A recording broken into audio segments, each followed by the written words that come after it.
Ok, entonces la dirigida número 4 de Historia del Pensamiento Económico trata sobre dos autores, David Ricardo y Mill. Ambos son parte de la escuela clásica, al igual que Adam Smith, solamente que Ricardo hace algo de crítica a Smith en algunas cosas, no en todas, amplía un poco el estudio, le da más importancia al comercio internacional. No existe el libro de economía internacional o comercio internacional que no, que no empieza hablando de David Ricardo. Es uno de los primeros que se da cuenta de la importancia del comercio. Habíamos visto en escuelas anteriores que el comercio era mal visto, ¿no? Era supuestamente una actividad que no generaba valor, que, que simplemente se aprovechaban de comprar barato y vender caro, entonces no era productiva. Los mercantilistas hacían comercio simplemente para apoderarse del oro de los demás, pero no con una cuestión de ser más productivos o crear valor, simplemente porque necesitaban apropiarse del oro de los demás para seguir acumulando. Pero ahora Ricardo se da cuenta de que el comercio quizás es la clave de, del desarrollo de los países. Y no necesariamente es un juego de suma cero. Con los mercantilistas entendíamos que el comercio era un juego de suma cero, ¿no? Simplificando, ¿no? Tiene algunas particularidades, pero básicamente los mercantilistas dicen que transar internacionalmente es un juego de suma cero, porque lo que gana un país es exactamente lo que pierde el otro país. O si sumamos todo lo que ganan y todo lo que pierden en todos los países del mundo, es cero. Entonces, el comercio es una actividad que no genera crecimiento global, ¿no? Pero Ricardo se va a dar cuenta que no, cuando hay comercio, los dos pueden ganar, los dos países pueden sacar ventaja. Entonces, si hay comercio internacional, hay crecimiento de la economía mundial. Pero eso es algo muy importante porque eso va a impulsar luego a que los países le den importancia a esa rama o esa actividad eh, de comerciar con otros países. Y además Ricardo se hace famoso por su teoría de la renta de, de la tierra, la renta diferencial de la tierra, que creo que no está en este texto, pero seguro lo van a ver en clase y si no lo ven en clase, googleenlo, renta diferencial de la renta de Ricardo, que creo que son los temas muy importantes porque habla de cómo se establecen los precios de las tierras y cuál de los agentes de la economía, terratenientes, capitalistas o otros, cuál de ellos es el que se apropia de la producción, ¿no? Les puedo adelantar por ahí que es el terrateniente el que se apropia de gran parte de todo el excedente. Y por otro lado está Mills, o Mill, no es con ese, Mill con doble L más.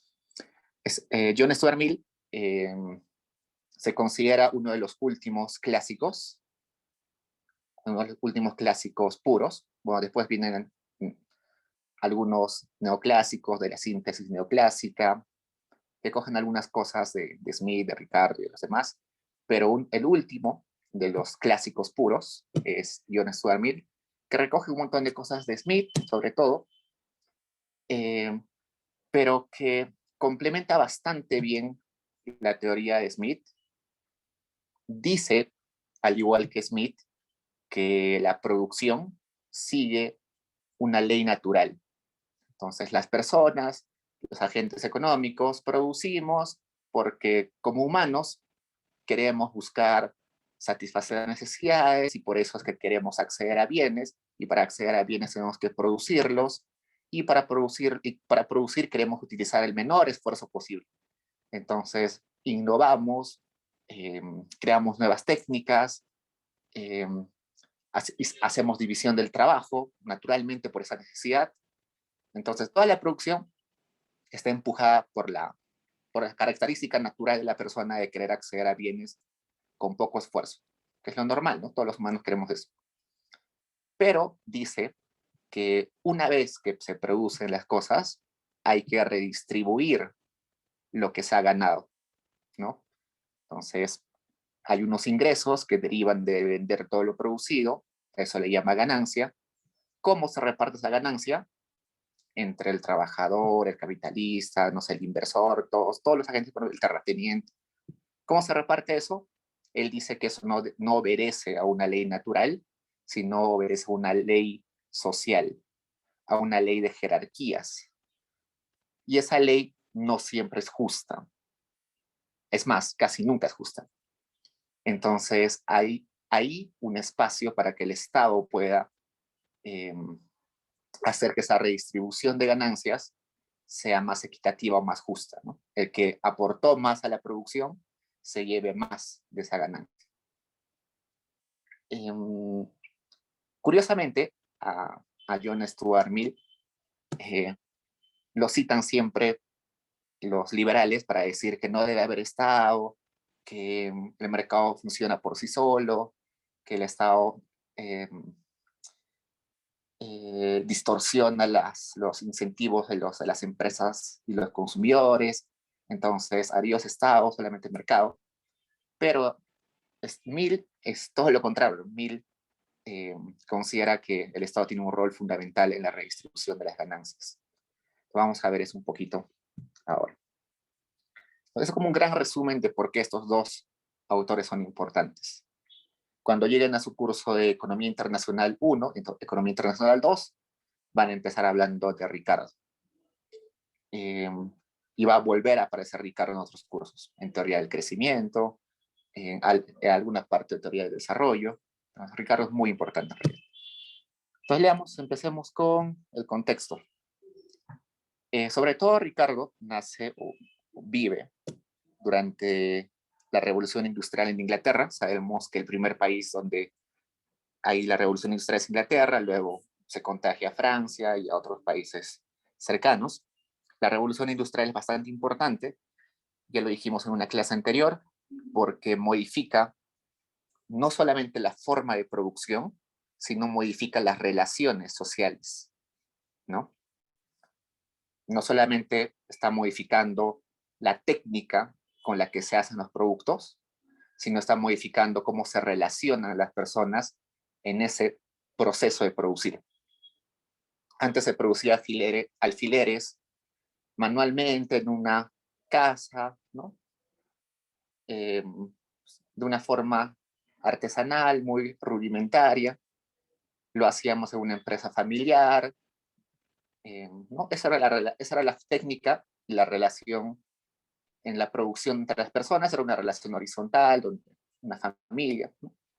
Pero ahora con la revolución industrial, la producción es a gran escala, hay división del trabajo, ahora no hay una relación horizontal, ahora hay una relación vertical, porque hay un gran capitalista, el dueño de una empresa, y hay una clase trabajadora que lo único que puede vender es su mano de obra porque está despojada del capital.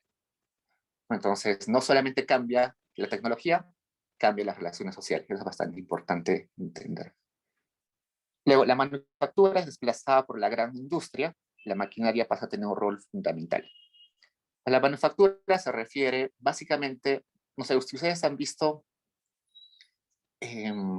películas de Estados Unidos, de Inglaterra, y se dan cuenta que hay una casa rodeada de una extensión de campo alrededor, donde hay una pequeña granja al costadito, y la familia produce sus animales, produce sus alimentos, trigo, no sé, papa, no sé, lo que produzcan, y a la vez tienen su taller atrás. Eso es como una producción de subsistencia, ¿no? Yo consumo solamente lo que produzco, eh, produzco un montón de cosas, ¿no? A la vez produzco muebles, produzco carne, produzco leche, produzco eh, trigo, ¿no? Eso es una producción de autoconsumo. Algo un poquito más desarrollado es la manufactura. Pequeñas empresas familiares que se especializan en algo más concreto, ¿no? Una familia de carpinteros, una familia de albañiles, no sé, pero que hacen cosas bastante pequeñas, a pequeña escala. Pero ahora eso se va a desplazar por uso intensivo de capital, de maquinaria. Entonces podríamos decir que antes la producción era intensiva en mano de obra, porque se utilizaba un montón de horas de trabajo y poca maquinaria, y ahora pasa a ser una producción intensiva en capital. Se utiliza un montón de máquinas y se utiliza pocas personas, ¿no? Y eso hasta ahora sigue sucediendo. No sé, antes para hacer un mueble había un montón de mano de obra, ¿no? Una persona que cepillaba la madera, que juntaba la madera, que, que la clavaba, pintaba, y había poca maquinaria, ¿no? Quizás un serrucho, un cepillo, no sé, cosas muy básicas. Pero ahora, la gran industria que hace muebles, un solo operario puede estar y la máquina puede estar produciendo solita los muebles, ¿no? Pues antes necesitabas un montón de trabajadores y un poquito de máquinas, ahora necesitas un montón de máquinas y unas cuantas personas. A eso se refiere que ahora la máquina tiene un rol fundamental. Es producción incentiva en capital. Y eso de alguna forma desplaza la importancia del trabajador.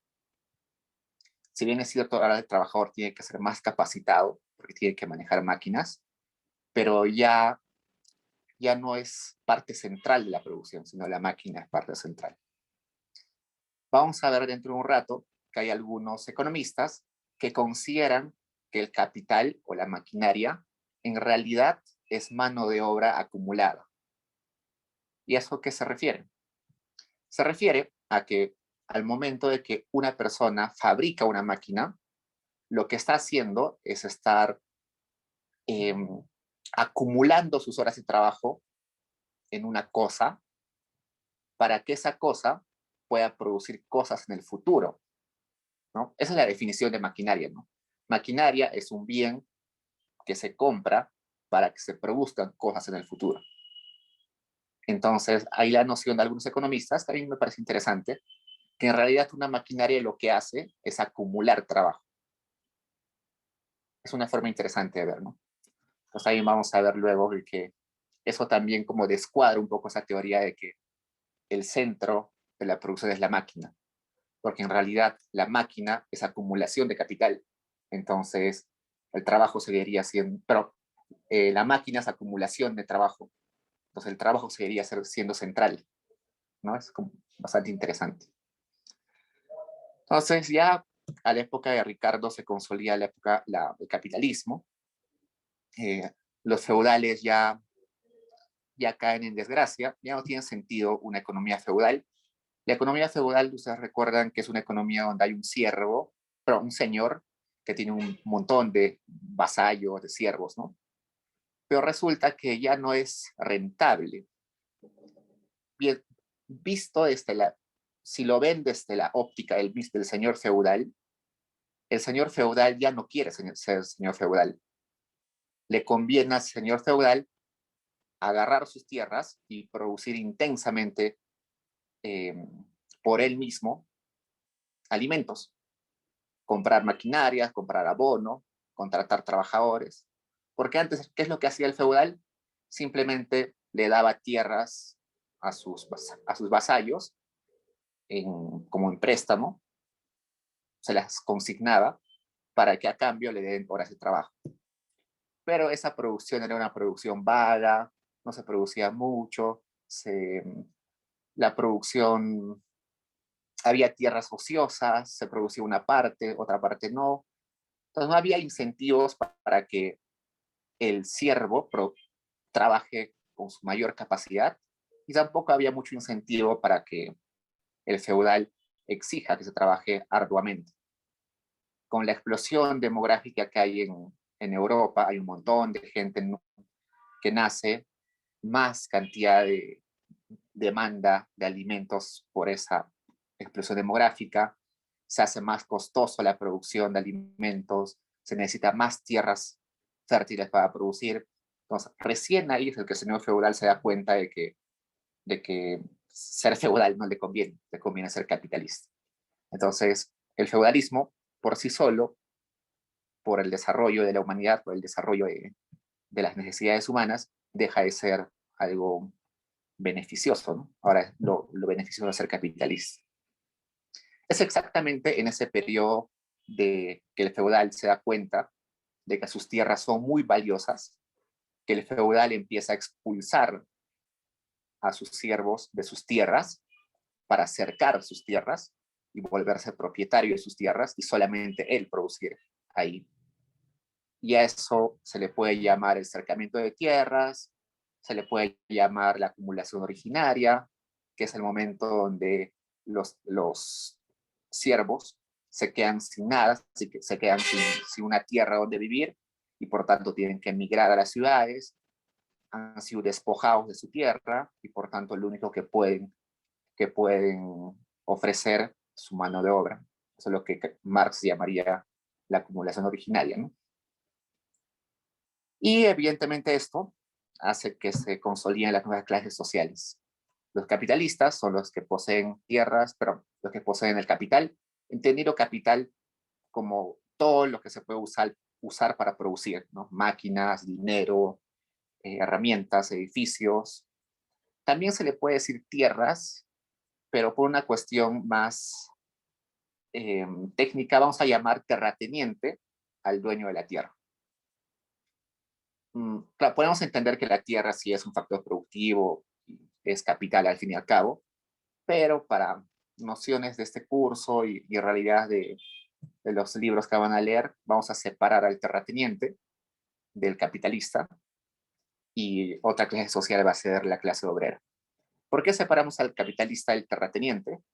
Porque el terrateniente de alguna forma tiene un pensamiento un poquito distinto al capitalista, ¿no? El capitalista tiene la necesidad de que su máquina produzca la máxima capacidad, que esa máxima capacidad le dé utilidades y siga acumulando más capital, mientras que el terrateniente está viendo más en cómo apropiarse, alquilar su tierra y cobrar lo más posible, apropiarse de la mayor renta posible. Por eso le vamos a llamar como un agente rentista. Está viviendo el alquiler de sus tierras. No está viviendo en la capacidad que tenga, ¿no? El capitalista sí está ganando por su capacidad. Claro, evidentemente tiene maquinarias, pero si las usa de forma inteligente, las emplea de forma inteligente en un sector, en el sector más beneficioso, se aplica una tecnología más innovadora, le va a dar más ganancias, ¿no? Entonces, por eso es que siempre hablamos de esta, entre comillas, mentalidad capitalista, ¿no? Que tienen visión de negocio, saben dónde invertir, saben dónde arriesgar y dónde no arriesgar. A eso más o menos vamos a entender al capitalista, y al terrateniente solamente aquel que posee una cosa y al momento de alquilar esa tierra está tratando de cobrar lo máximo posible para que el que le está alquilando se quede prácticamente con lo mínimo. Y la clase obrera, que básicamente no posee ni tierra ni posee capital, solo posee su mano de obra. ¿Hasta ahí preguntas, chicos?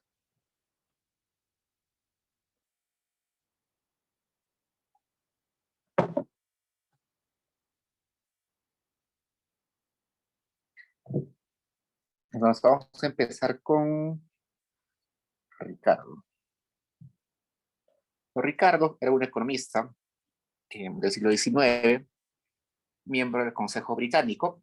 El Consejo Británico era básicamente como lo que acá en el Perú hoy llamaríamos un consejo de competitividad del país. Hay algo así, creo que hoy en día, eh, que era dirigido por Pedro Herrera.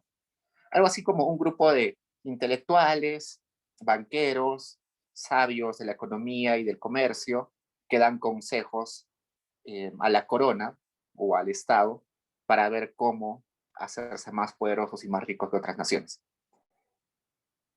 Entonces, él contribuye con sus ideas clásicas, sobre todo en temas de macroeconomía, en la teoría del valor y en las ventajas comparativas. En macroeconomía, lo que va a aportar son cuestiones como los términos de intercambio, como, eh, ¿qué más? Los salarios relativos entre países, En la teoría del valor va a aportar una crítica un poquito, no muy dura, a la teoría del valor de Smith. Y en ventajas comparativas va a aportar al comercio internacional, diciendo de que el comercio internacional puede ser beneficioso para ambas partes. Y su principal obra es Principios de Economía Política y Tributación, que fue publicada en el 1817. Entonces, lo que teníamos que leer para hoy era el capítulo 1, las secciones 1 a las 7. Son secciones en realidad cortas, no son muy profundas en realidad. Los capítulos siguientes son más densos, pero creemos que esas secciones son bastante eh, esenciales para que las sepan. La sección 1 nos habla sobre el valor de una cosa. Entonces, ¿por qué las cosas tienen valor? Y nos dice, la cantidad de cualquier otra cosa por la cual podría cambiarse depende de la cantidad relativa de trabajo que se necesita para su producción y no la mayor o menor retribución que se pague por ese trabajo. Entonces, cuando a mí me preguntan cuánto vale esta cosa, yo tengo que pensar en cuánto trabajo ha sido necesario para realizar ese bien, ¿no? Ahí me dicen, oye, te cambio mi cuaderno por mi folder. Y me voy a poner a pensar cuántas horas he invertido en hacer un cuaderno y cuántas horas ha invertido otra persona en hacer en un folder. ¿Coincide o no coincide? Si coincide, voy a transarlo porque es una relación justa, una transacción justa. Pero si no, si digamos mi cuaderno ha tenido más horas de trabajo y el folder menos horas de trabajo, yo voy a decir, oye, pero lo mío vale más. Tienes que darme algo adicional para aceptar esa transacción. Entonces, a eso se refiere. Las cosas tienen valor porque esa cosa ha necesitado trabajo. Pero la pregunta es, ¿cómo se mide el trabajo? Y ese es el gran problema de la teoría del valor, ¿no? Porque yo puedo decirle, oye, yo me he demorado en hacer este cuaderno 5 horas. Y viene mi primo y me dice, oye, pero yo hago un cuaderno igualito en 2 horas.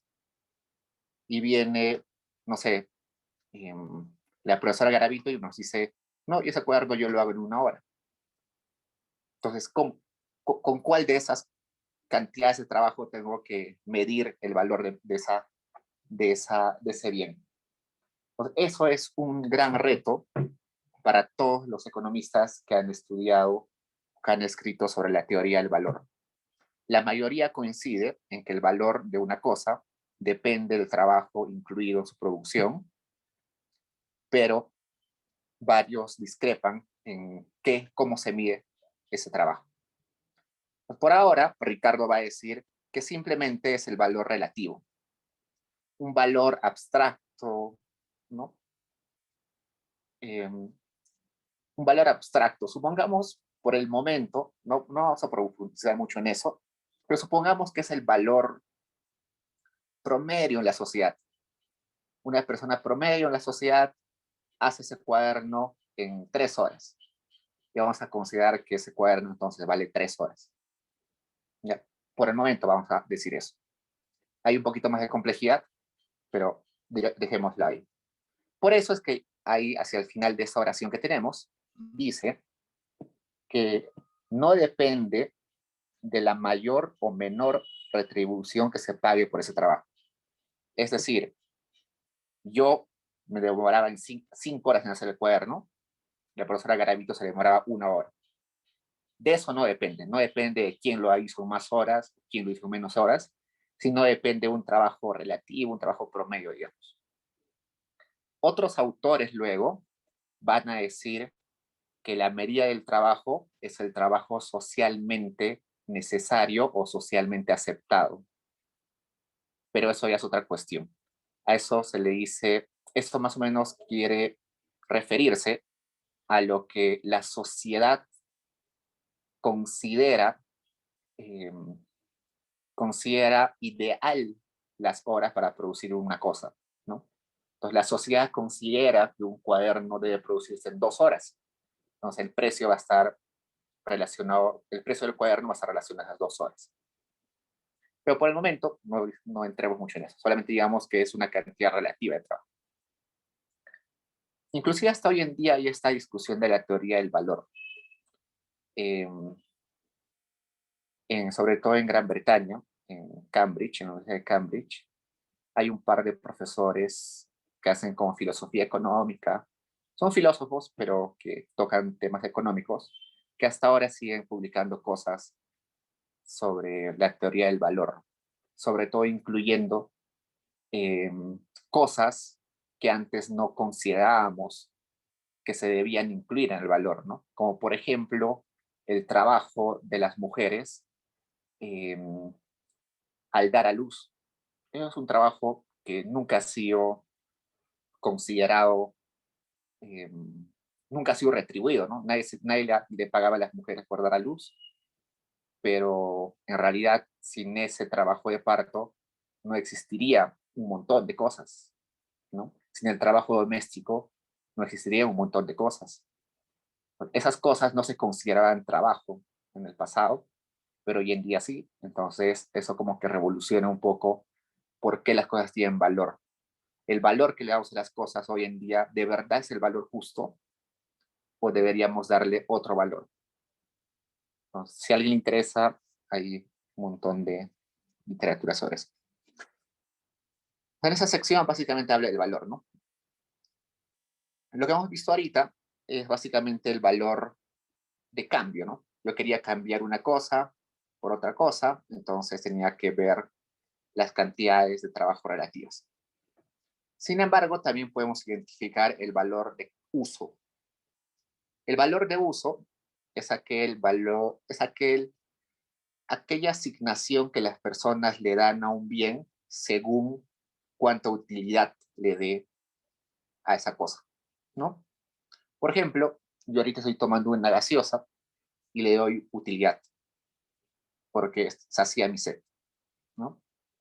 Seguro acá de 5 vasos de gaseosa, ese vaso de gaseosa ya no me va a dar utilidad, no va a tener un valor de uso porque ya me hastió, me cansó la gaseosa. El aire tiene un valor de uso tremendo. Sin el aire no podríamos vivir. Sin embargo, el aire no tiene valor de cambio, ¿no? Nadie me está cobrando por respirar. Entonces, las cosas, en general, ojo que estoy diciendo cosas, no estoy diciendo bienes ni mercancías. Mercancías ya es una cosa que va a llegar cuando lleguemos a Marx. Hasta ahora no existe la palabra mercancía. Solamente cosas, objetos, en algunos momentos bienes quizás. Solamente se habla de cosas, objetos. Entonces, ustedes en su cabeza agarren cualquier objeto y se van a dar cuenta de que ese objeto puede tener valor de uso y también puede tener valor de cambio. Y algunas cosas van a tener más valor de uso que otras, ¿no? Ahorita estoy en una habitación, le doy el aire que respiro tiene un montón de valor de uso, ¿no? Pero a mi costado tengo, eh, no sé, un folder. Ese folder no lo utilizo, tiene muy poco valor de uso para mí, ¿no? En mi cuarto tengo un collar que me regalaron que cuesta un montón de dinero, pero no me sirve, no lo uso, ni siquiera lo veo, pero tiene un valor de cambio gigante, ¿no? El aire tiene un valor de uso gigante, pero no tiene un valor de cambio. Entonces es algo interesante. Sin embargo, las cosas que tienen valor de cambio necesariamente tienen que tener al menos un poquito de valor de uso. No puede haber un objeto que tenga valor de cambio que tenga valor de uso cero. Porque nadie te compraría una cosa si no es útil para algo.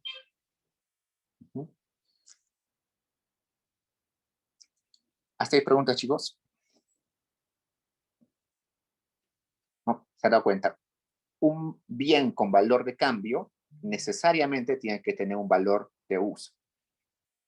Pero una cosa con valor de uso, inclusive no puede tener valor de cambio, ¿no? Como el aire. Entonces, la utilidad es muy distinta a a la medida de valor de cambio.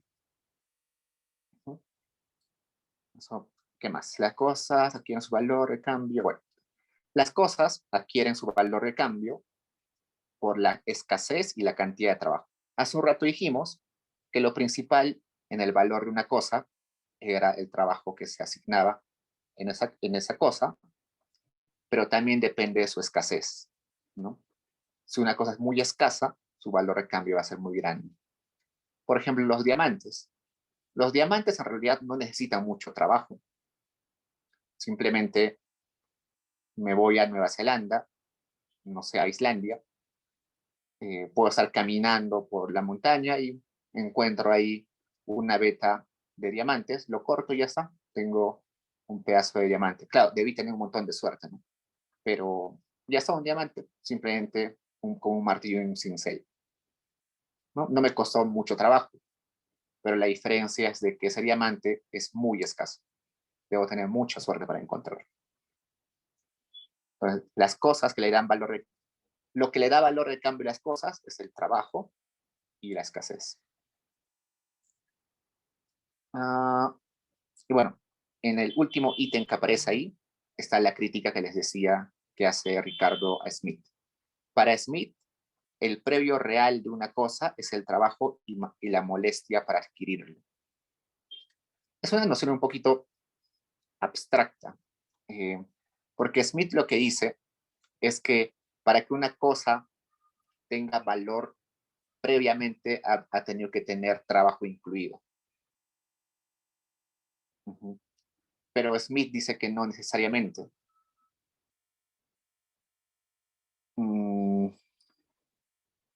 Porque una cosa puede tener valor simplemente por su escasez y quizás no hay mucho trabajo, pero sí hay escasez.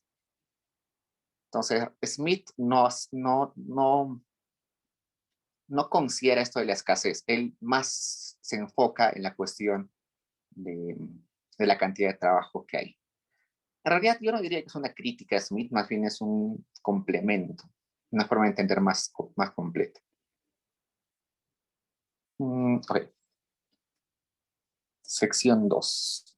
El trabajo es remunerado según su calidad. Esto no es causa de variación del valor relativo de las cosas. Pues primero definamos qué es variación del valor relativo de las cosas. Supongamos que hoy en día un folder y un cuaderno cuestan lo mismo. ¿Qué sucede si el salario en general en la economía aumenta? ¿Van a aumentar el precio de los dos bienes? ¿O solo de uno? ¿Solo de dos? ¿O de ninguno de los dos? Bueno, esa es la pregunta que se hace Ricardo. Pero antes de eso hay que definir una cosa. Cuando ustedes reciben, digamos, su salario de 1.000 soles, esos 1.000 soles se le llama un salario nominal, porque está en términos de soles. Y los soles en realidad es una medida que, que está por consenso, ¿no? El Banco Central te dice, este billete son 100 soles. A eso se le llama un salario nominal. Un salario real es lo que verdaderamente puedes comprar con esos 100 soles. Y el salario real no lo expresas en soles, sino lo expresas en cosas. Entonces, yo puedo expresar esos 100 soles en panes. Entonces, yo puedo decir, con esos 100 soles puedo comprar 1.000 panes. Ok, entonces, lo que he ganado en este mes son 1.000 panes, lo equivalente a 1.000 panes, ¿no? El siguiente mes me van a seguir pagando 1.000 soles. Mi salario nominal sigue siendo 1.000 soles, pero quizás el precio de los panes ha cambiado, ha duplicado su precio, supongamos. Entonces, mi salario real ha caído, porque ahora voy a poder comprar solamente la mitad de los panes que compraba con los mismos 1.000 soles. Entonces, hay esa diferencia entre salario real y salario nominal. El nominal está en soles y el real está en las cosas que puedo comprar con eso. Entonces, hay que tener en cuenta eso para entender un poquito esto. Dice, ya, antes de pasar eso, nos supongamos lo siguiente. Yo tengo un salario que es W, perdón, voy a activar mi lápiz.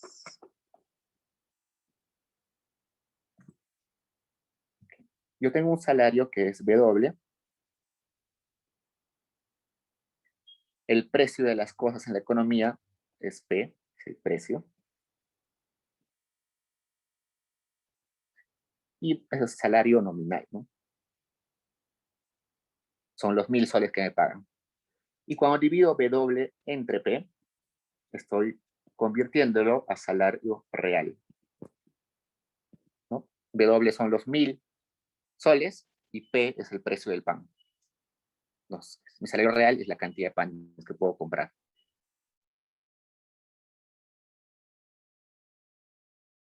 Depende también de los salarios, ¿no? Porque es un costo. El precio del pan depende del salario. ¿Por qué? Porque el salario es un insumo para producir el pan. Entonces, si a mí me dicen, oye, el salario nominal sube, entonces, ¿qué va a pasar? Como el salario sube, el precio de los panes va a subir.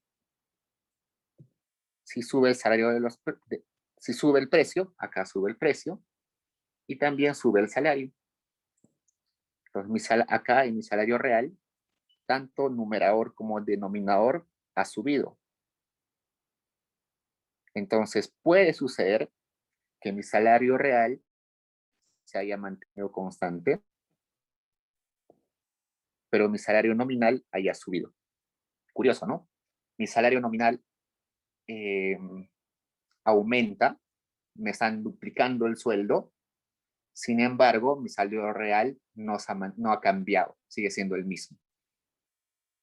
Me han aumentado el sueldo a 2.000 soles, pero sigo comprando los 1.000 panes que compraba inicialmente. Es una pregunta interesante, ¿no? ¿Eso sucede en la vida real? ¿O quizás el salario crece más rápido que los precios? ¿O el precio sube más rápido que el salario? Entonces, de esa velocidad, de cuál de los dos suba más rápido, va a ser que va a cambiar el salario de las personas y también va a cambiar el precio de los bienes. ¿Preguntas ahí, chicos?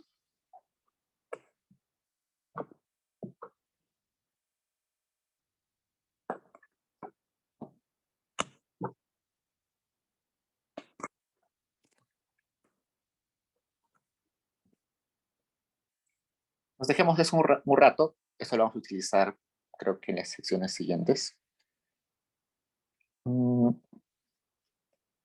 Ok, entonces acá dice, la estima del trabajo queda ajustada al mercado, pero el trabajo es en la medida que se emplea como valor real.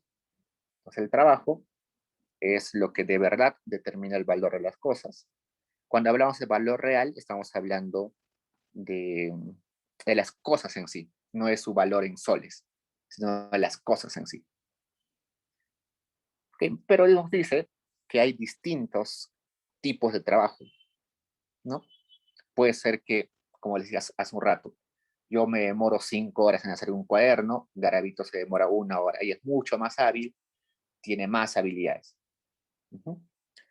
Esa diferencia en habilidades que hay entre Garavito y yo va a determinar el precio de las cosas. No, dice que no. Sino de que va a haber como un consenso en la economía de que esas diferencias en trabajo se tienen que estandarizar de alguna forma. Relativamente, se tiene que pagar el mismo salario a ambos. Por eso acá nos dice que se dan en forma relativa y no absoluta. Esto es un ejemplo un poco difícil, pero a ver. Ricardo lo que dice es lo siguiente. yo tengo 3 parcelas, supongamos, de tierra. Una parcela es muy productiva, la otra parcela es medianamente productiva y la última es muy baja o con baja productividad. Ujú.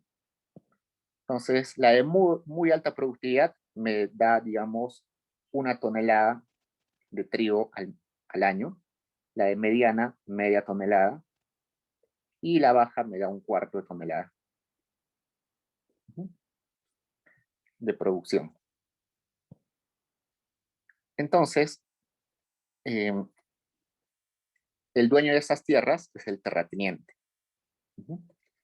Y el terrateniente lo que va a decir es, oye, mira, yo tengo 3 tierras, una que es muy productiva, una mediana y otra baja. ¿Cuánto voy a cobrar de renta por estas tierras? Ujú. Y él va a decir, voy a cobrar lo máximo que pueda. Entonces va a cobrar lo que equivale a 1 tonelada de trigo. Y va a dejar sin alquilar o sin producir las demás. Entonces, lo que está haciendo es relativamente asignarle el mal, o mejor dicho, el terrateniente que está vendiendo o está alquilando, perdón, su tierra, lo que está haciendo es quedarse con la mayor cantidad posible de excedente. Si el productor puede producir 1 tonelada en esa tierra, lo que va a hacer el terrateniente es cobrarle lo equivalente de esa tonelada. Lo mismo sucede en el trabajo. El trabajador va a querer cobrar lo máximo posible de, de su trabajo, ¿no? Y eso va a hacer de que las demás personas se queden fuera del mercado y van a tener que ajustar de alguna forma su tipo de trabajo o dedicarse a otras cosas donde sean hábiles. Esto de la... Perdón, un poco con gripe. Hace tiempo no explico lo de la renta diferencial del trabajo.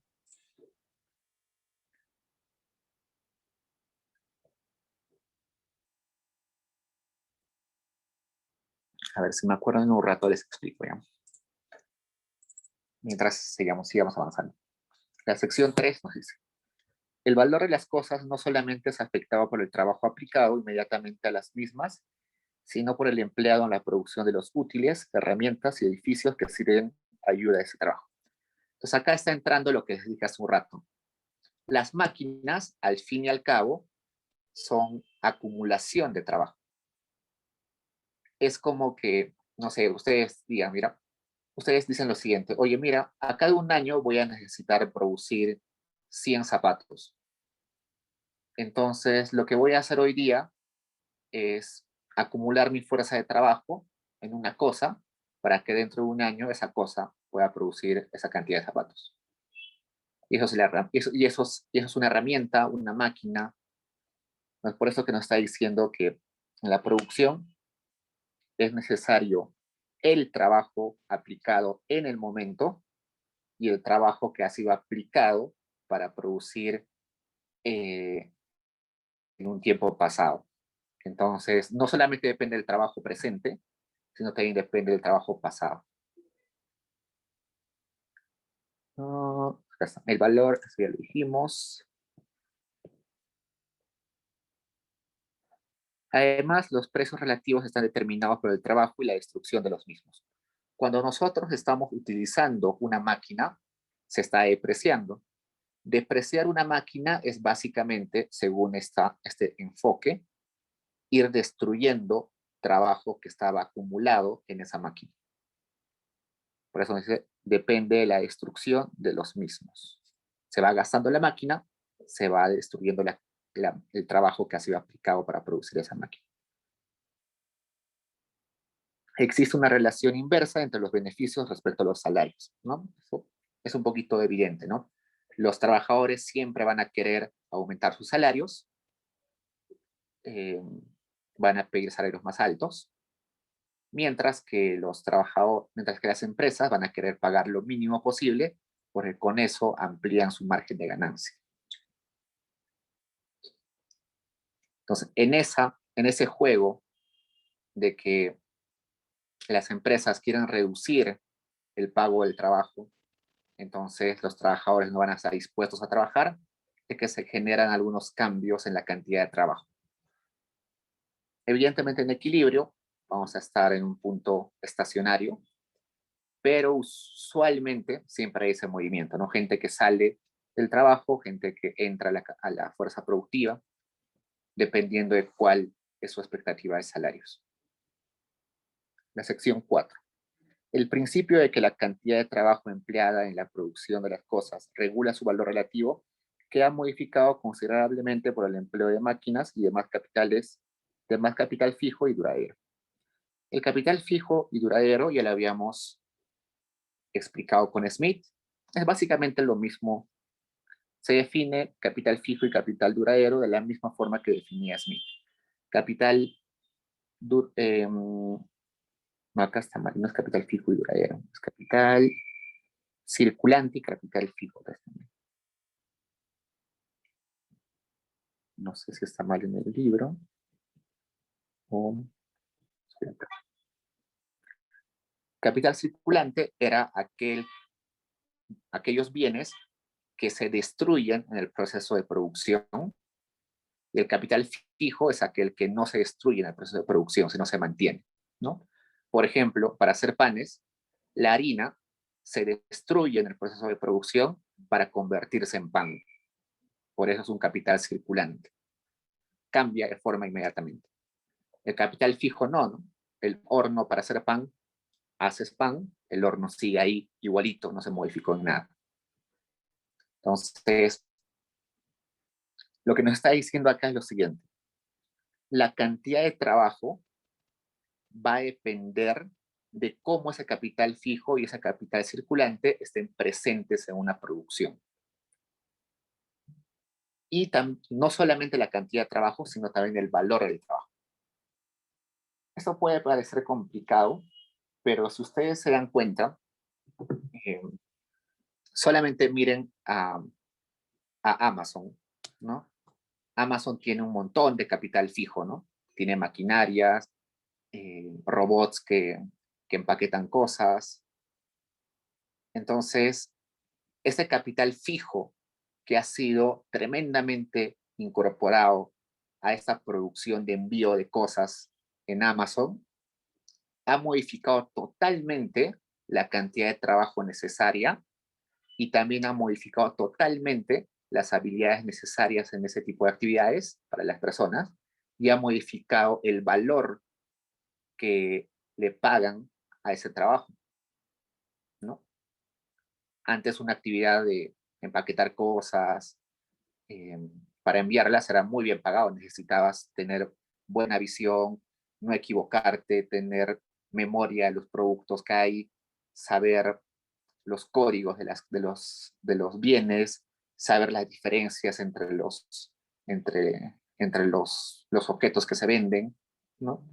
Ahora no, simplemente lo identifica de una forma distinta. Entonces, el valor que se le da a las personas que trabajan ahí cambia. Y eso es con el capital fijo, ¿no? Si se dan cuenta, incluir capital fijo en esa actividad ha sido un cambio drástico para el trabajo y el valor del trabajo en ese sector. Pero ¿qué hubiera sucedido si en lugar de incluir capital fijo, se hubiera incluido capital circulante en Amazon? En lugar de máquinas, hubiéramos incluido, no sé, una línea de empaquetado eh, con, no sé, con cintas rotativas. En ese caso, no hubiera sido necesario despedir un montón de gente, se hubiera necesitado capacidad manual de las personas y quizás el valor de los trabajadores hubiera sido distinta, ¿no? Otro ejemplo, por ejemplo, la agricultura. Hay dos formas de hacer más productiva la agricultura. Una, metiendo capital fijo, es decir, metes un montón de maquinaria, hay cosechadoras y sembradoras automáticas, tú solamente tienes un operario, que abastece a la máquina, y la máquina solita siembra y después solita cosecha después de un tiempo, ¿no? Entonces, incluir capital fijo a la agricultura ha cambiado la cantidad de trabajadores que necesitas, ha cambiado las habilidades que necesitas en el trabajador y ha cambiado lo que le pagas al trabajador. Pero hay otra forma de hacer más productiva la agricultura, que sería aumentar la cantidad, no sé, de trabajadores, pero cada trabajador le aumentas la cantidad de semillas que va a utilizar. Entonces, el capital circulante son las semillas, ¿no? Entonces, inviertes en que las semillas sean más eficientes. Por ejemplo, yo sé, por ejemplo, que para sembrar tomates, de cada 10 semillas, solamente una semilla germina. Pero en lugar de eso, ahora invierto en que cada semilla, una modificación genética quizás, para que más semillas germinen de las que se plantan. Entonces, eso es invertir en un capital circulante, porque las semillas son circulantes, se transforman en el proceso productivo.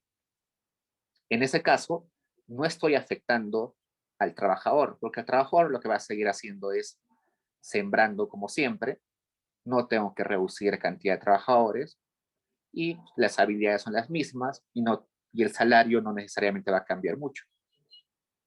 Entonces, incluir un tipo de capital o el otro tipo de capital tiene diferentes efectos sobre el trabajo y sobre su valor. Por eso que nos dice, el grado de alteración en valor relativo a las mercancías dependerá de la producción que guardará el capital fijo y el capital circulante. Entonces, este aumento de producción, al tener cambios en el valor del salario, también va a tener cambios en el precio del bien, ¿no? En Amazon, eh, pagarle menos al trabajador porque ahora hay un montón de capital fijo, lo que va a hacer es reducir precios de los envíos, ¿no? Entonces eso hace cambiar el valor de la mercancía.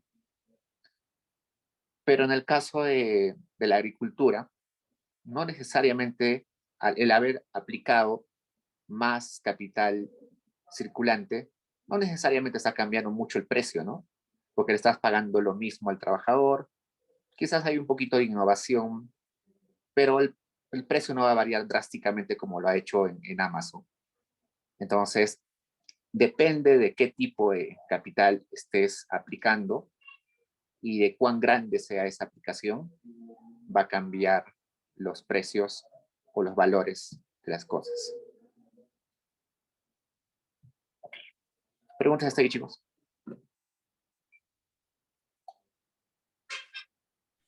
Disculpa, una consulta rápida nada más. En todo caso, de la premisa anterior sería la cantidad de trabajo, salario y grado de alteración en valor relativo va a depender del capital fijo y circulante. Eso es lo que quieres decir. Sí, de cuál de los dos utilices en más proporción, ¿no? Ya, listo, gracias. Okay, sección 5. En principio de que el valor no varía con el alza o la baja de salarios. Queda modificada también por la duración desigual del capital y por la rapidez desigual que con este reintegra al que lo emplea. Entonces, lo que hace un ratito hice acá nos va a servir para eso. Esto que les dije, que el salario aumentaba, por tanto el salario aumenta, y como el salario es un insumo, el precio de las cosas sube, y al aumentar el precio de las cosas, también va a afectar al salario real, ¿no? El salario nominal aumenta, el precio aumenta, entonces puede ser que el salario nominal quede constante, ¿no? Quede sin alteración. Entonces, estoy ganando más en soles, pero puedo comprar lo mismo que antes. En realidad, no me está dando bienestar, simplemente estoy teniendo más billetes sin tener mayor capacidad adquisitiva.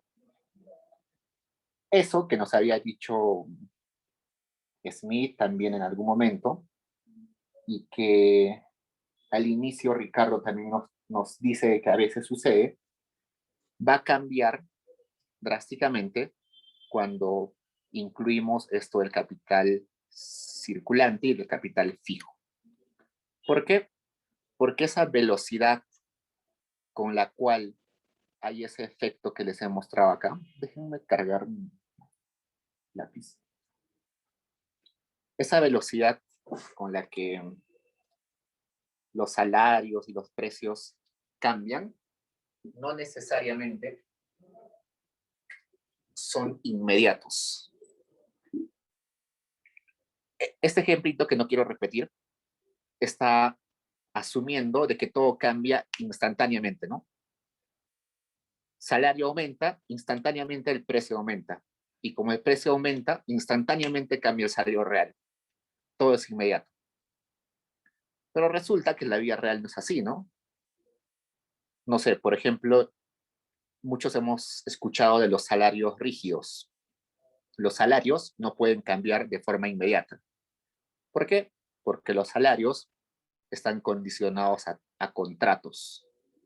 Yo he firmado un contrato con la universidad por un año, aunque el planeta se caiga a pedazos, aunque los precios suban y se multipliquen por 10, la universidad me va a seguir pagando lo mismo durante ese año, porque hay un contrato. Pero los precios no son tan rígidos, ¿no? Ustedes se dan cuenta de que el precio del petróleo cambia internacionalmente, ¡pum!, de inmediato, a las horas, el precio en el grifo de la esquina cambió, ¿no? Entonces, en la vida real, salarios son rígidos, no cambian rápido, y los precios sí cambian rápido. Entonces, esas velocidades con que cambian estas variables también va a estar afectada por qué tipo de capital esté utilizando. ¿Por qué? Porque resulta que el capital, donde estamos, sección 5, ok, el capital fijo, como es un capital que ya está, que es duradero, una máquina que tengo, que el precio de ese capital fijo, que es un insumo, el capital fijo es un insumo, ¿no? Una maquinaria es un insumo para la producción. Si el precio de ese bien aumenta, eso no va a afectar rápidamente, o bueno, afecta quizás lentamente, ¿no? Va a afectar lentamente al precio de mi bien, es el precio del capital fijo. No, porque ese bien ya lo compré antes, ¿no? Nos va a afectar muy lento. Pero el capital circulante, como la harina para hacer el pan, si ese precio del capital circulante aumenta, eso de inmediato afecta al precio del bien, ¿no? Por ejemplo, el pan, ¿no? Que aumente el costo de los hornos para hacer pan, que es capital fijo, no afecta al precio del pan. Afectará, pero quizás de acá a algún tiempo, cuando el panadero tenga que comprar una nueva máquina, un nuevo horno, ¿no? Pero no afecta rápidamente. Pero si el precio de la harina, que es un capital circulante, aumenta, inmediatamente a las horas, al día siguiente, el precio del pan sube. Entonces,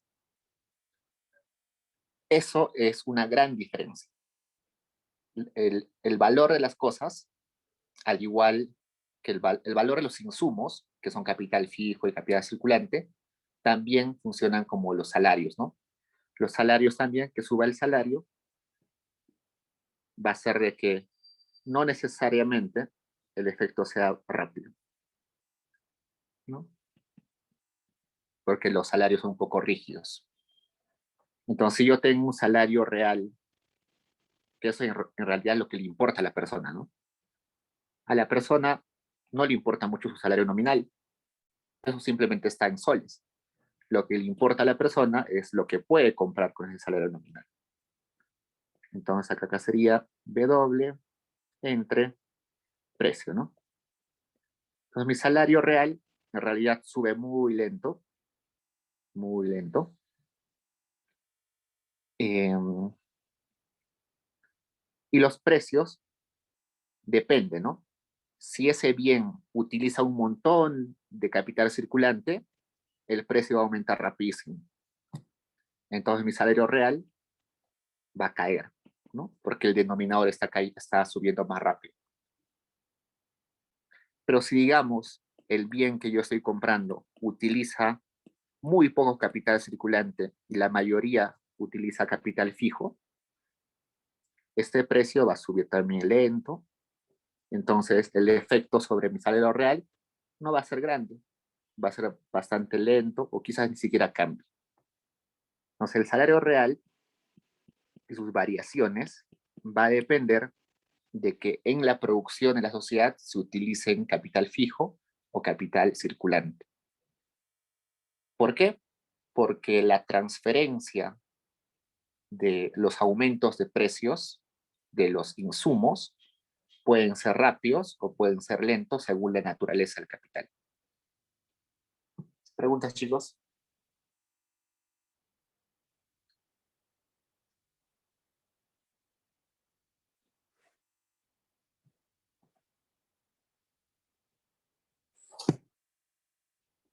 Esto, en los últimos días esto es clarísimo, ¿no?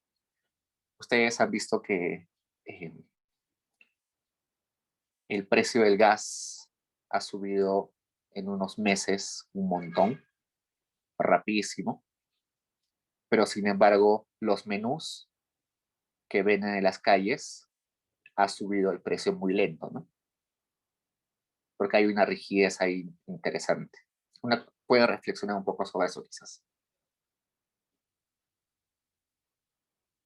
Hay precios que suben muy rápido inmediatamente, hay otros que no. Por eso es que ahora, sobre todo en transnacionales, te pagan tu salario indexado. ¿Qué es un salario indexado? Es un salario que te dicen, por ejemplo, yo te voy a pagar este año 1.000 soles y al siguiente año te voy a pagar 1.000 soles multiplicado por 1 más la inflación. A cada 2 años te voy a pagar 1.000 soles por 1 más la inflación del primer año por 1 más la inflación del siguiente año. El siguiente año te voy a pagar eso multiplicado por 1 más la inflación de ese año. Eso hace de que tu salario real no se vea modificado. Sobre todo en países donde hay bastante inestabilidad en precios.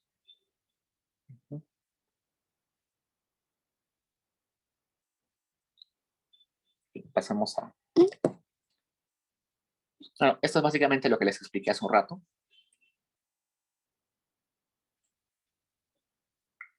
Ok, entonces, en la sección 6, Ricardo se pregunta lo que nos preguntamos al inicio de la clase.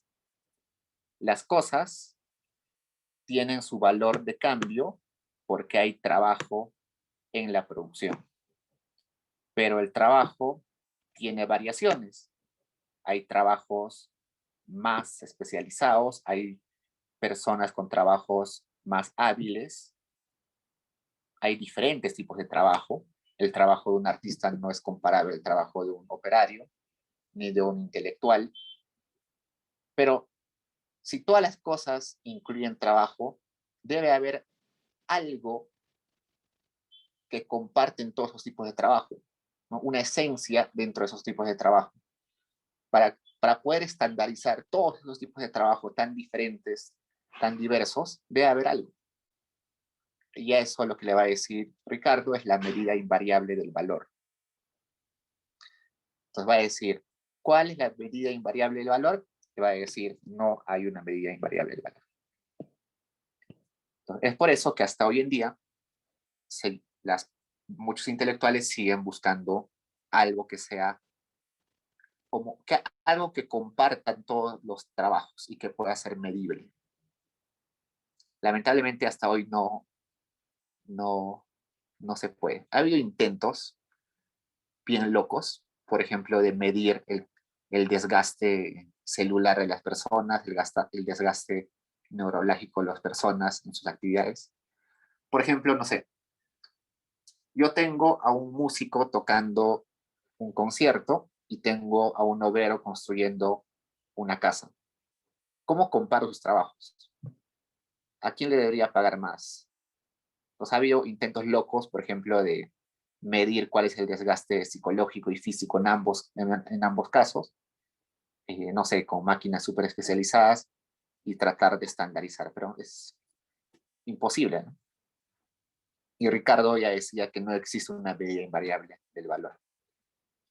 Siempre las cosas estarán sujetas a variaciones relativas producidas por los salarios y el capital fijo, cantidad y duración.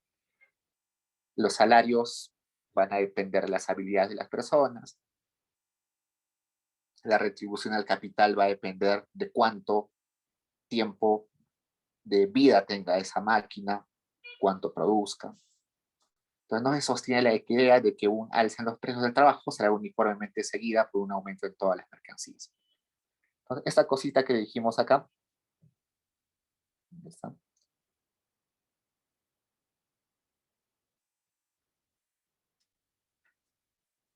Acá. Esto, que el precio de una cosa depende del salario, sí, se puede cumplir en la mayoría de casos, pero no necesariamente. ¿Por qué? Porque el trabajo es demasiado diverso, ¿no? Entonces puede ser de que aumente eh, el salario, pero los precios no van a cambiar uniformemente en todos los bienes. Si los salarios aumentan en 10%, quizás los panes aumentan en 1%. Quizás las computadoras aumentan en 0%, porque no utiliza mucho trabajo. Quizás las chompas aumentan en 50%, porque utilizan un montón de mano de obra. Entonces, hay esta idea de Ricardo de que acepta de que el valor de las cosas depende del trabajo, pero una, no hay esta noción de cómo exactamente es el canal que lo afecta. ¿Por qué? Porque el trabajo es básicamente etéreo, el trabajo es diverso, muy abstracto eh, para medirlo. Sección 7 nos dice, distintos efectos producidos por la alteración del valor del dinero, medida en que siempre se expresa el precio y por la alteración del valor de las cosas que se adquieren con el dinero. A ver, nos dice, no es la cantidad absoluta de producto obtenida por el propietario, el capitalista y el labrador lo que nos permite juzgar correctamente los beneficios, la renta, el salario, sino la cantidad de trabajo requerida para obtener el producto. Los salarios deben estimarse por su valor real, es decir, por la cantidad de trabajo y capital empleados en su producción y no por su valor nominal en objetos. Ok, lo que nos está diciendo acá es básicamente que el rol del dinero en realidad es un rol nominal, tal como les dije hace un rato.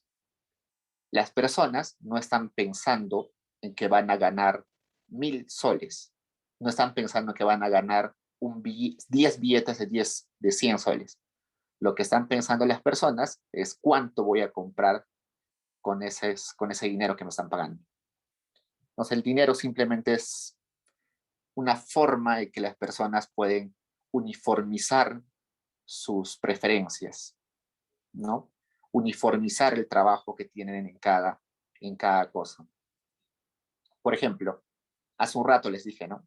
Yo quiero intercambiar mi cuaderno por un folder que tiene otra persona, pero nunca nos vamos a poner de acuerdo porque yo le voy a decir, oye, yo le he puesto 5 horas de trabajo a este cuaderno. Y él me va a decir, no, yo le he puesto 6 horas a mi folder. Y tú me estás mintiendo porque yo sé que otra persona lo puede hacer en 4 horas. Entonces, nunca nos vamos a poner de acuerdo nosotros dos en cuántas horas hemos dedicado cada uno a cada bien. Entonces, la única forma de ponernos de acuerdo es que cada uno de nosotros le pongamos un valor nominal a esas cosas. Entonces yo digo, para mí esas horas de trabajo han significado tanto desgaste, tanto uso de máquinas, le voy a poner 10 soles que me costó producirlo. El valor nominal lo pongo en soles, el valor real estaba en horas de trabajo, ¿no? Y la otra persona va a decir, Mi valor real era tantas horas de trabajo para hacer el folder. Ahora mi valor nominal va a ser también 10 soles para hacer este folder. Y recién cuando el dinero entra como forma nominal es que se puede hacer realizar transacciones rápidamente. Si no, nos demoraríamos una vida tratando de transar cosas, ¿no? Preguntas, chicos.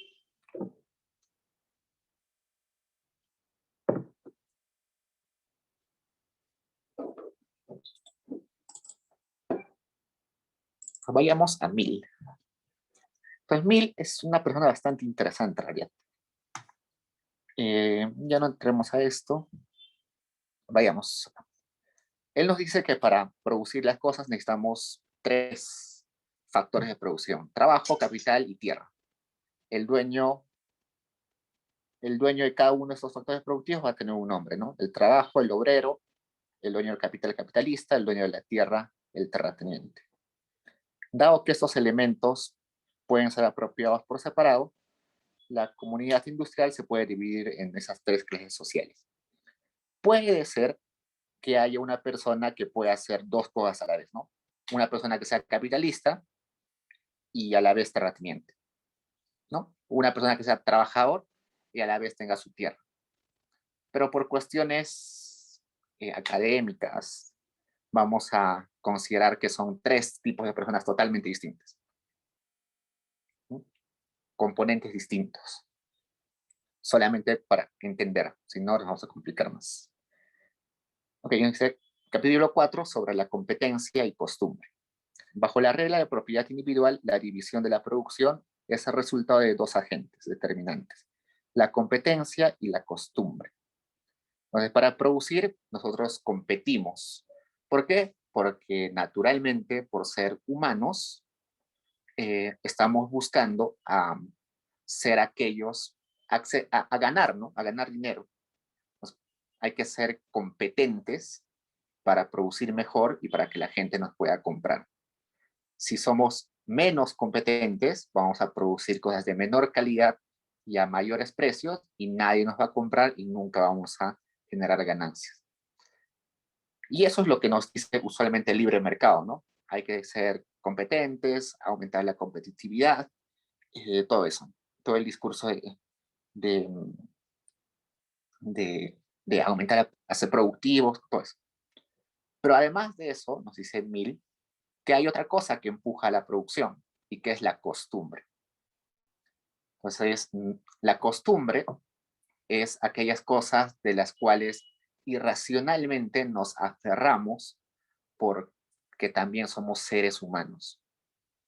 Por ejemplo, todo el mundo, toda la industria de papeles en el mundo ha hecho todo lo posible para hacer papeles bond a menores precios, que sean más blancos, que tengan mejor agarre a la tinta de la computadora o de la impresora, y han competido por décadas para hacer el mejor eh, papel bond, ¿no? Y eso es natural porque todos quieren ganar en el mercado. Pero a pesar de eso, hasta hoy en día existen papeles artesanales que se hacen con pieles de animales. Y es una industria que mueve bastantes millones en el mundo. Y eso no se explica con la competencia, eso se explica por la costumbre, porque las personas nos aferramos a ciertas cosas. La competencia solo forma una parte de cómo se da la división de la producción. Si bien en algunos casos se ha pensado que este aspecto es quien dirige todo el efecto, dado que este solo puede ser considerado si existe un principio de contratos. Cuando hay competencia, evidentemente tenemos que tener la noción, bueno, cuando hacemos empresa o cuando queremos transar en la economía, tenemos que tener seguridad jurídica, ¿no? Seguridad de que nuestros derechos de propiedad se van a respetar, de que nadie nos va a quitar lo que hemos ganado, todo eso. Y todo eso se justifica o se plasma en contratos, ¿no? Si no me pagas, en el contrato dice que te puedo embargar. Si te demoras en entregarme el trabajo, en el contrato dice que te puedo descontar 5 soles por día, no sé. Eso es un contrato formal, pero un contrato en general es cualquier acuerdo entre dos partes donde hay ciertos principios y ciertas reglas para una transacción, ¿no? Cuando yo voy a comprar pan todas las mañanas, estoy firmando un contrato implícitamente con el panadero, ¿no? Nos estamos poniendo de acuerdo en ciertas condiciones, en la condición de que su pan tendrá cierta calidad y yo le voy a pagar tanta cantidad de soles y luego ya no voy a volver a reclamar, no sé. Todas las acciones que hacemos todos los días en realidad son un conjunto de contratos. La costumbre es el mayor protector de lo débil y el fuerte. Este es su único protector donde no hay leyes y gobierno adecuado a lo propuesto. También la costumbre puede hacer de que hayan actividades de que no necesiten contratos, ¿no? También. Sobre todo en algunas sociedades donde hay esto de, según han escuchado, esto de la reciprocidad. La reciprocidad es en economía, la reciprocidad se le llama una forma de acceso a bienes, una de las tantas formas de acceso a bienes. La reciprocidad no necesita competencia.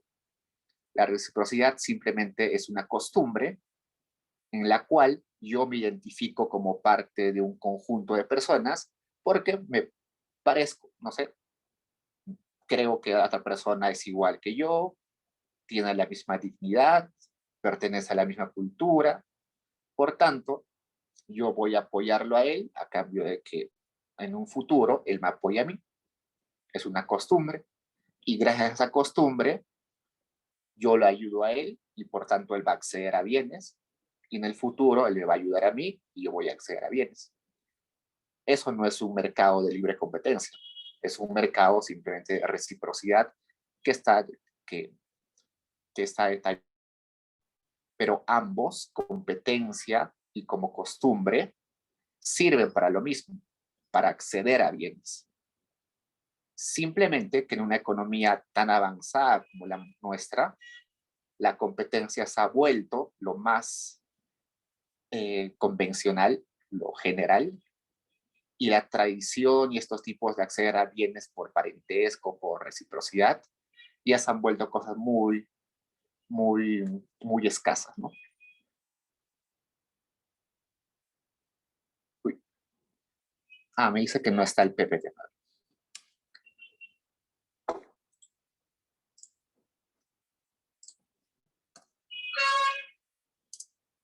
Por ejemplo, en la época inca, no había libre competencia, no había competencia. Lo que había era simplemente reciprocidad. Es otro tipo de sociedad.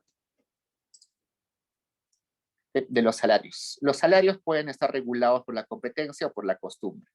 Respecto a esto, Mill enfatiza que la competencia debe ser considerada en el estado actual de la sociedad como el principal regulador de los salarios. Y el carácter individual o costumbrista solo como circunstancial en un grado comparativo leve. Entonces, lo que está tratando de justificar Mill es que esta forma de pago, que por ejemplo yo les decía la reciprocidad, yo trabajo por ti una época, luego tú trabajas por mí, es como, como pagar salario, ¿no? Yo te pago salarios, o sea, tú trabajas por mí a cambio que yo trabaje para ti. Es una forma de acceder a un ingreso. Y acá está justificando Mill de que eso no es una forma eficiente, ¿no? La mejor forma es por competencia, que haya un mercado de trabajo, donde las personas estén dispuestas a ofrecer su trabajo por un precio y solamente cuando coincide ese precio con lo que está dispuesto a pagar una empresa, se contrata. Déjenme activar semana.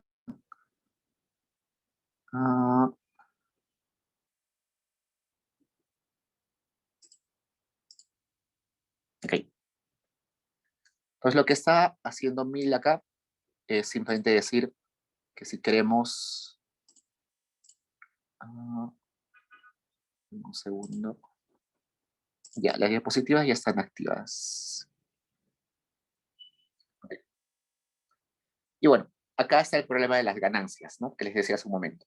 Las ganancias, que es básicamente el ingreso después de haber producido, tiene este problema de que no necesariamente se distribuye de forma justa, ¿no?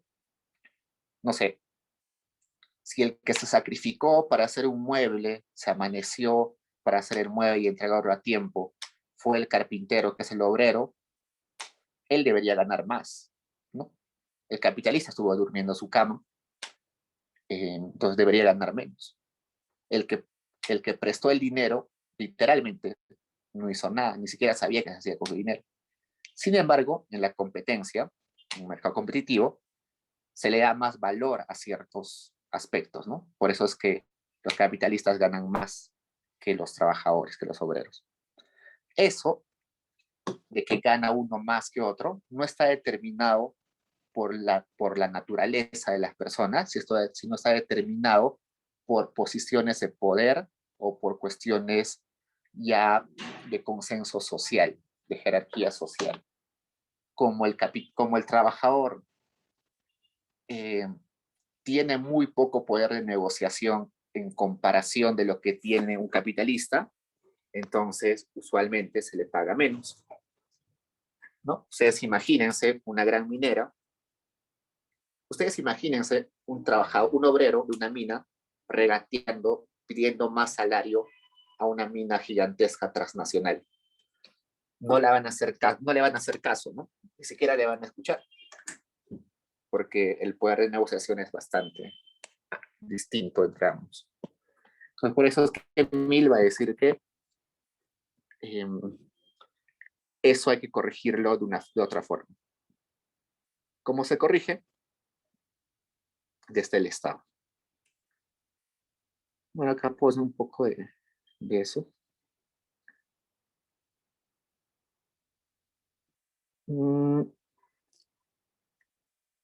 Ya esto no es muy importante.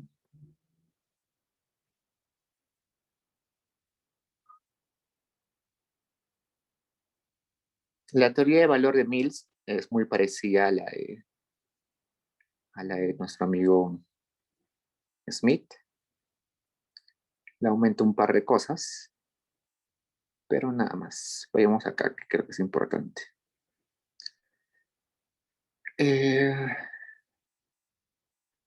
Acá nos habla de la ley de Say, o de Say.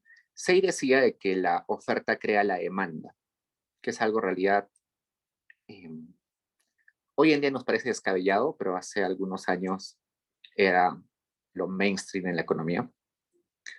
Resulta que eh, se decía de que si una persona producía 1 tonelada de trigo, esa tonelada de trigo se iba a vender sí o sí en la economía. Si al empresario se le ocurría producir 1.000 toneladas de trigo, esas 1.000 toneladas de trigo iban a ser consumidas por la economía sí o sí. No había forma de que quede alguna sobra. ¿Por qué? Porque los precios iban a intervenir, ¿no?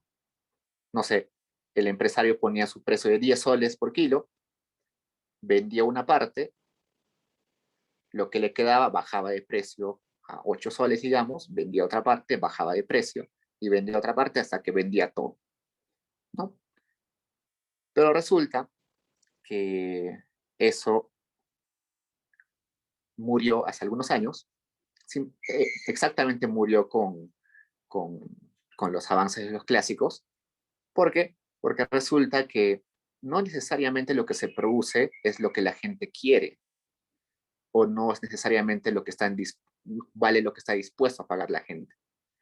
No sé si les conté alguna vez que los teclados que ustedes tienen en su mesa o en su computadora se llama un teclado QWERTY, porque hay un QWERTY. Es un teclado QWERTY. El teclado QWERTY es un teclado estándar que ha sido eh, heredado de las máquinas de escribir, pero que según las investigaciones es un teclado ineficiente. Las teclas están mal distribuidas, los dedos no alcanzan a todas partes, los botones son muy grandes, las letras más usadas no están al alcance de la mano. Entonces se le ocurrió alguna vez a un grupo de investigadores en hacer un nuevo teclado. un teclado más eficiente. Lo hicieron, lo producieron en masa y no vendieron ni el 1% de lo que produjeron. Entonces, toda su oferta no produjo su demanda. Entonces, esa ley de Say ya no se cumplió. ¿Y por qué la gente no compraba el teclado si era más eficiente? Simplemente porque teníamos costumbre. Cambiarnos de teclado era básicamente volver a aprender a cómo utilizar un teclado. Era incurrir en costos de enseñanza, de vuelta, incurrir en cambiar los manuales de computadoras, cambiar los softwares, cambiar las computadoras, pagar capacitaciones a las secretarias. Entonces nos quedamos con nuestro teclado ineficiente, pero al que estamos acostumbrados. Entonces, esa ley de Say no se cumplió. Inclusive, en la época de Alan García, una de las cosas que nos llevó a la hiperinflación fue que parte del gobierno de Alan García creía de que la oferta iba a crear su demanda. Por eso es que juntaron a los 2 apóstoles, que eran los 2 empresarios más importantes del país, y Alan García les dijo, produzcan un montón que yo voy a darle plata a la gente para que les compre. Entonces, oferten un montón que yo voy a dar plata a la gente para que les compre a ustedes. ¿No? Entonces, lo que estaba diciendo es que ustedes pongan la oferta y yo voy a poner la plata para que la gente compre. Los empresarios le dijeron, ya, sí, presidente, vamos a hacer eso. Pero los empresarios dijeron, eso no va a funcionar dentro de ellos. Y finalmente, no funcionó. Los empresarios no produjeron. Alan García dio plata a la gente, aumentó salarios, imprimió dinero, pero los empresarios no habían producido.